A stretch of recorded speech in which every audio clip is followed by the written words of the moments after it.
Nagtatrabaho sa United Nations sa Vienna. Mahigit 200 katao na walang tirahan ang pinagsilbihan at pinakain niya bilang pamasko. May report si Hector Pascua.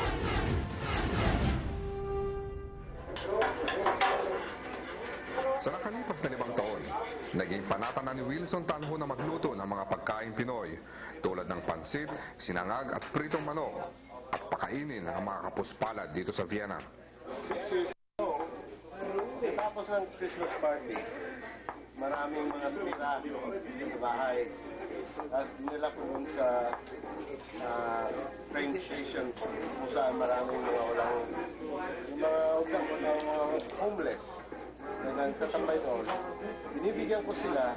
Ngayon, isipan ko, kapiranggot lang na tao yung ilan na sila. So, hinahanap ko itong sa Caritas na center ng homeless. Matapos pakainin, may regalo pa si Tanho sa mga tinulungan tulad ng sabon, toothpaste at iba pa. Galing naman ang mga ito sa mga donors na dayuhan at kababayang Pinoy. Kasi wala naman silang mga pamilya. So at least meron silang mabubuksan ng mga regalo today or this Christmas. Si Tanho ay tinutulungan ng mga Pinoy sa kanyang panata. Kasi minsan, ang mga tao, okay, madali mag-contribute, pero to contribute time in preparing all this and all the work, it's much more than the, cost much more than the mga contribution na mga goods.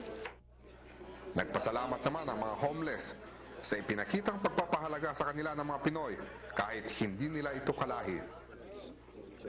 First of all, thanks for the wonderful food. It is my first time to eat Filipino food. It is really a wonderful feeling. Thank you very much. Personally, I find it very good, and I like Asian foods. I am very grateful that such people like you, though immigrants here in Austria, are doing something for a good cause. Nangako naman si Tanho at kanyang mga kasamahan na itutuloy nila ang kanilang pamasko sa mga walang tirahan sa mga darating na taon. Para sa Balitang Europe, Hector Pascua, Vienna, Austria. Susunod sa